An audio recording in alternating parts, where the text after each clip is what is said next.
ఓం శ్రీ గణేశాయ నమః. శ్రీమాత్రే నమః. శివాయ గురవే నమః. శ్రీకృష్ణ పరబ్రహ్మణే నమః. శ్రీరామాయ నమః. నారాయణం నమస్కృత్య నరం చైవ నరోత్తమం దేవీం సరస్వతీం వ్యాసం తతో జయముదీరయేత్. సచ్చిదానందరూపాయ విశ్వోత్పత్యాదిహేతవే తాపత్రయ వినాశాయ శ్రీకృష్ణాయ వయం నమః. మోహనవాణి ఛానల్ ద్వారా ఈ వీడియోని వీక్షిస్తూ ఉన్నటువంటి భక్తామ తల్లులకు తండ్రులకు ముందుగా నా యొక్క సాధువాదాలు. ఈ రోజున ఉత్తరాయణ పుణ్యకాలం గురించి మాట్లాడుకుందాం. మనకి జనవరి 14 సంక్రాంతి పండుగ రోజు మధ్యాహ్నం 2 గంటలకి సుమారుగా సూర్యుడు మకర రాశిలోకి ప్రవేశించాడు. అందుకని మకర సంక్రాంతి పండగ మనకు వచ్చింది. ఆ రోజు మొదలు 6 మాసాల పాటు ఈ ఉత్తరాయణం ఉంటుంది. అంటే భోగి రోజు ధనుర్మాసం చివరి రోజున మనకి దక్షిణాయన పుణ్యకాలం ముగిసి ఆ ప్రక్క రోజు ఉత్తరాయణ పుణ్యకాలం మొదలవుతుంది. సంవత్సర కాలాన్ని 2 భాగాలు చేస్తారు ప్రధానంగా. మొదటి భాగం ఉత్తరాయణం, రెండవ భాగం దక్షిణాయనం. అంటే సూర్యుడు ఉత్తరం వైపుకి ప్రయాణిస్తూ ఉంటే ఉత్తరాయణం, దక్షిణం వైపుకు ప్రయాణిస్తూ ఉంటే దక్షిణాయనం అని అంటాం. అయితే దక్షిణాయనం అంతా కూడా ఉపాసనా కాలం. అందుకనే మనకి కార్తీకము, మార్గశిరము ఇలాంటి నెలలన్నీ అందులోనే వచ్చినాయి. ఆషాఢం, చాతుర్మాస్యం చేసేటటువంటి 4 నెలలు దక్షిణాయనంలోనే ఉన్నాయి. అంటే దక్షిణాయనం అనేది దేవతలకి రాత్రి సమయం, ఉత్తరాయణం అనేది దేవతలకి పగటి పూట. ఇదే తేడా. అయితే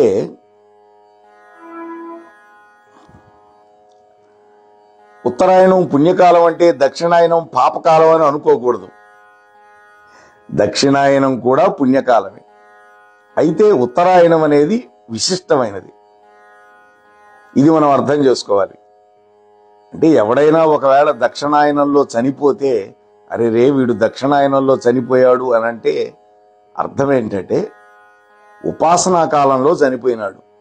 అంటే వీడు ఉపాసన చేసుకోవటానికి అవకాశం కోల్పోయినాడు కాబట్టి ఆ మరణం మంచిది కాదు అంటున్నారు తప్ప వేరొక విధంగా అర్థం చేసుకోకూడదు.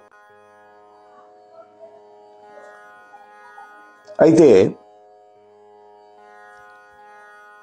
సూర్యుడు పయనించే దిక్కును బట్టి భూమి మీద వాతావరణంలో మార్పులు వస్తాయి. అవే ఋతువుల రూపంలో.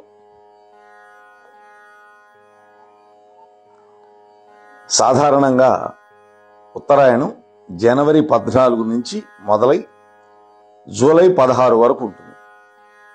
ఒక్కోసారి జనవరి 15 నుంచి రావచ్చు. అంటే సంక్రాంతి పండుగ ఎప్పుడైతే అప్పుడు. ఒకరోజు అటు ఇటు కావచ్చు.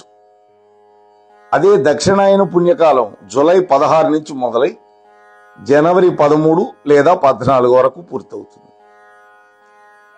ఉత్తరాయణంలో లయకారకుడైనటువంటి పరమేశ్వరుడు మేలుకొని ఉంటాడు. అంతేకాదు దేవతలందరూ మేలుకొనే ఉంటారు. ఈ కాలంలో వాతావరణం ఆహ్లాదంగా ఉంటుంది. ఎందుకని? రాబోయే రోజుల్లో ఫాల్గుణ మాసంలో చెట్లకుండే ఆకులన్నీ రాలిపోయి చైత్రమాసం వచ్చేసరికి కొత్త చిగుళ్లతోటి, పువ్వులతోటి, కాయలతోటి, పండ్లతోటి అద్భుతంగా ఉంటుంది ప్రకృతి. అలాగే పుణ్యక్షేత్రాలు, తీర్థయాత్రలకి అనుకూలంగా ఉంటుంది. ఎందుకని? ఫిబ్రవరి శివరాత్రితోటి చలి కూడా శివశివ అని పోతుంది. ఆ తర్వాత కొంచెం ఎండ, చలి తగ్గుతుంది.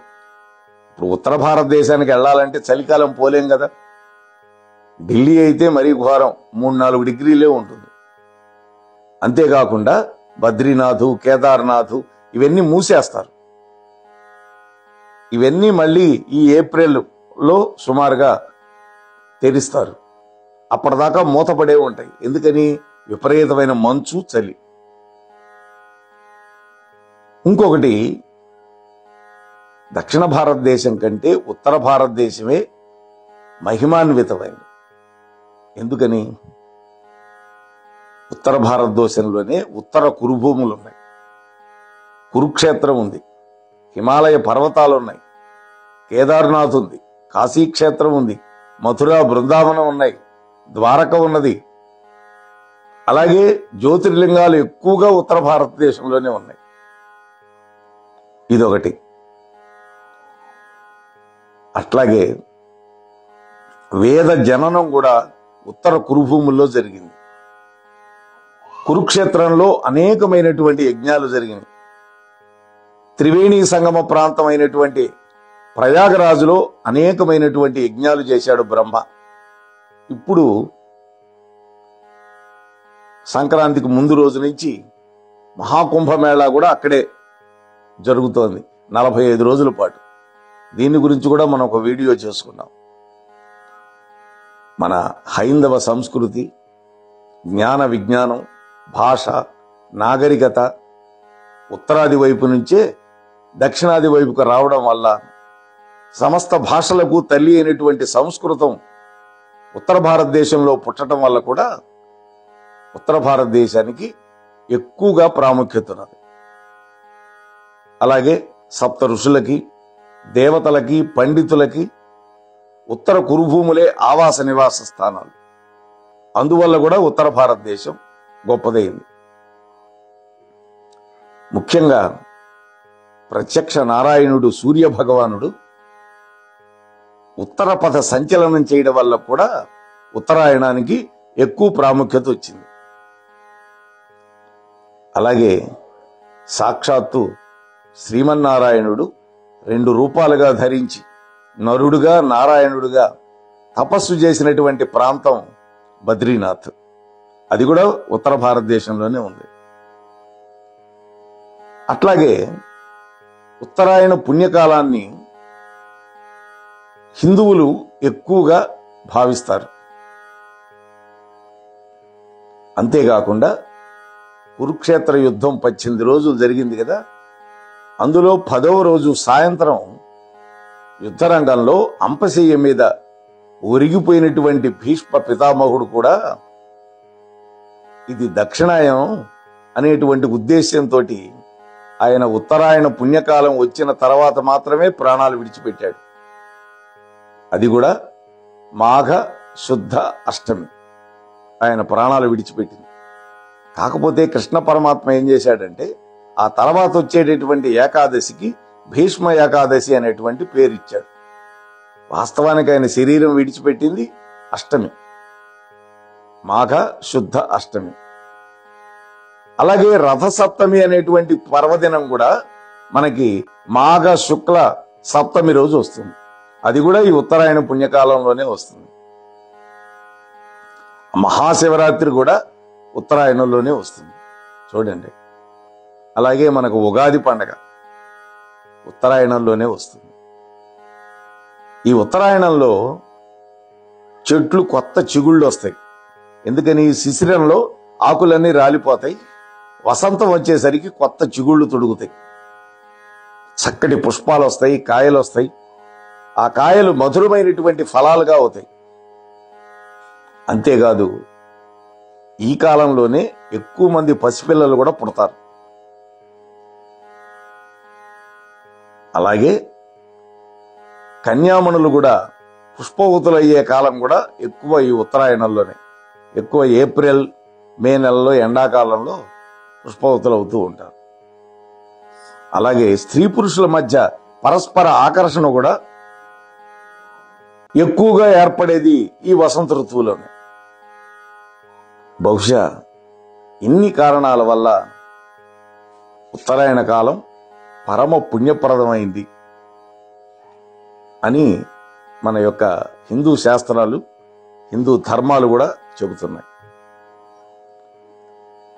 అంత మాత్రం చేత దక్షిణాయనం మంచిది కాదు అని మాత్రం ఆ భావనలో ఎవరు ఉండద్దు దయచేసి.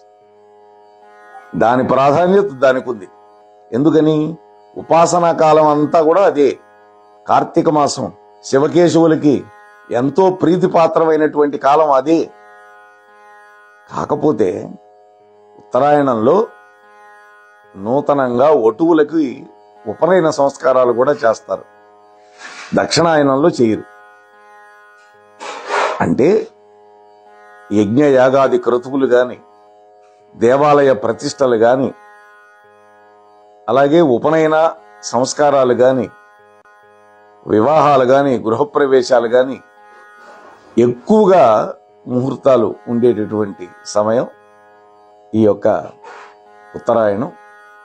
అటువంటి ఉత్తరాయణం నిన్న మనకి జనవరి 14 నుంచి ప్రారంభమైంది.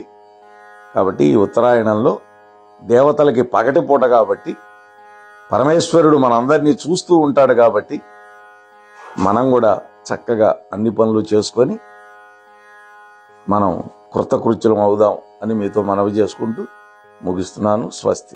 మోహనవాణి తెలుగు పాడ్కాస్ట్ వింటున్న శ్రోతలందరికీ హృదయపూర్వక ధన్యవాదాలు. ఏమండోయ్, ఇప్పటివరకు మన ఛానల్కి సబ్స్క్రైబ్ చేసుకోకపోతే ఈ క్షణమే వెంటనే సబ్స్క్రైబ్ చేసుకుని ఆ పక్కనుండి బెల్ బటన్ని మ్రోగించండి. అప్పుడు నేను చేసే అప్డేట్స్ అన్నీ మీ ముందు ప్రత్యక్షమవుతాయి.